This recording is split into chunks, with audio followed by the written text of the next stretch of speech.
Hey guys, a couple people have been asking me for a tank spec lately. I just thought I could help you guys out. If you've watched a couple of my PvP vids, you'd know that I'm a pretty decent. I'm an alright tank.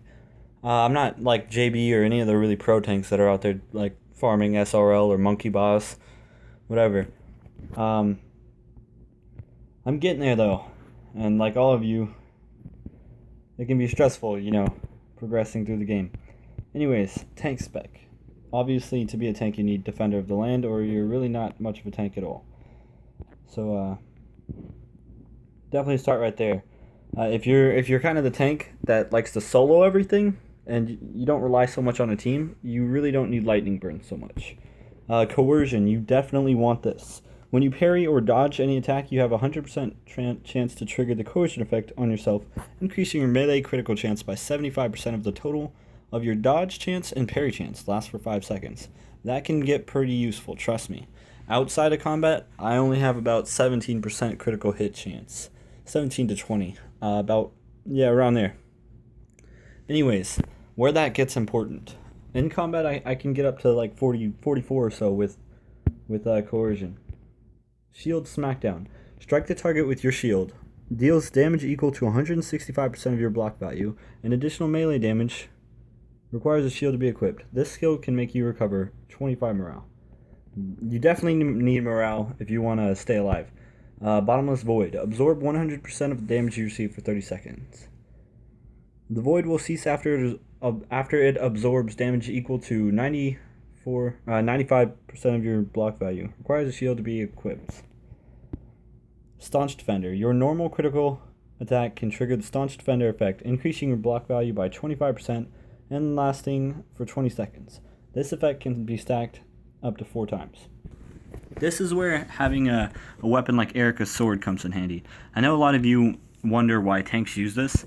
Definitely confuses you when they could be using something like this for a little bit more dodge and stamina, but Erica's sword has the fastest attack speed in the game. So you have the most opportunities for critical hit chances if you can strike once every second, right? The more you strike, the better your odds. Yeah. And if you're constantly getting critical hits, then you can keep up Staunch Defender, and you can spam Shield Slap as much as you like, because each critical hit will reset your Shield Slap. And if you have decent gear, then that can come in handy. You definitely want a lot of block value. I've been working on getting some T4, but I really don't want to replace my T3.5 because I know this says it increases your block level, but when you're in combat and you look at the buff, it looks just like the Guardian Stance shield. It increases block value, not block level, and 40 times 10, that's 400. So, with your other skills, your passives in here, 400 increased by 100%, that's 800. That's 800 block value. That can get you some pretty decent damage.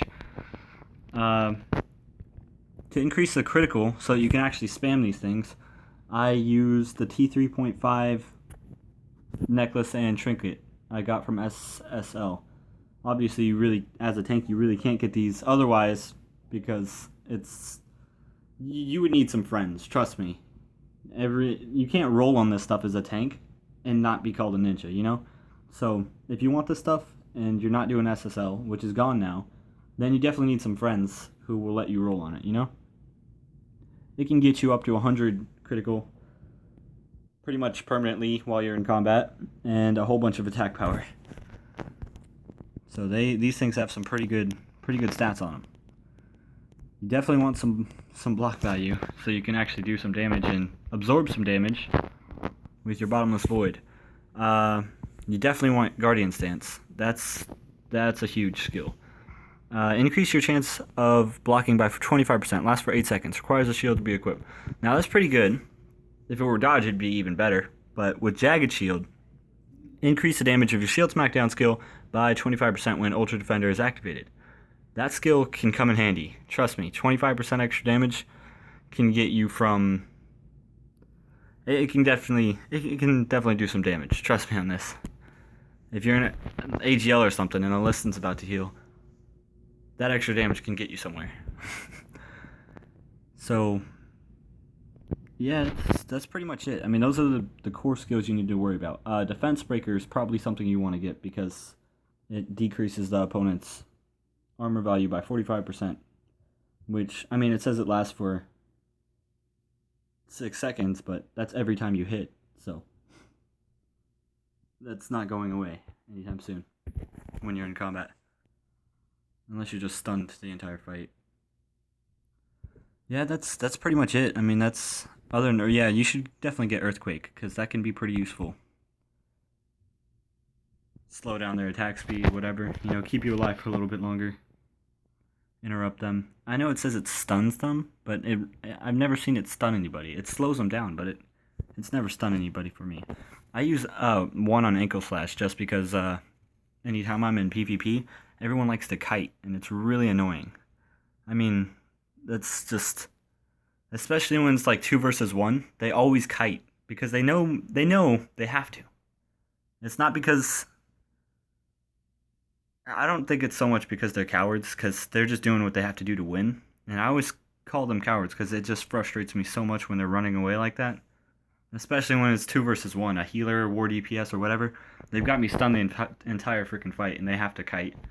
It's frustrating. Trust me on this. Anyways, thanks for watching, guys. I hope you like my spec. And, I always try and keep up set bonuses, because set bonuses are a big deal. Originally, I was going for some shoulders so that I could keep my T 3.5 over here. But or my bad, not. I was looking to replace each set bonus at a time, you know. And I got this, so I replaced this, and I really wanted to keep the set bonuses up. So before I got any other T4 stuff, I was looking to replace each set bonus at a time, you know? Didn't really work out, but at least I've got all my set bonuses still active. I mean, I've got as many as I could possibly have, other than the diploma rings. Also, the T4 rings for tank, I really don't, honestly, I don't suggest using those so much. Because they don't have dodge. I know they have parry, and that's good and everything. They have more stamina and strength or whatever. That's great. But they don't really have any block value, so it's taking away from your absorb shield, your shield smackdown. They don't have as much dodge and parry, so pretty much they're taking away from your chance for that coercion effect. I really don't like what they did with the T4 rings. I think if you could get some Unconquered, or what was the other one? Unconquered, or there's Unconquered Ramparts. Just go for Unconquered Ramparts. If you can get that, definitely try and that's what you want. As a tank, you want the T3 Epic Ring Necklace. Oh, actually no, you don't want the necklace or the cloak. You want T3.5. Because this has a lot of block value, has good dodge and parry. And it comes with a good chunk of stamina. So you definitely want the T3.5 cloak for tank. You want the T3.5 DPS necklace and trinket.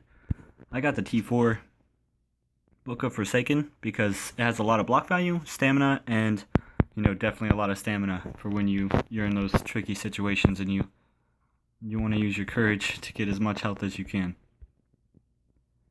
I use the AGL shirt because everyone likes to kite, and in PvP, not in literal PvP because you can't use shirts, but in PvP outside of the arena, I like to use this so that they can't run so much. Thanks for watching, guys, and you guys have a great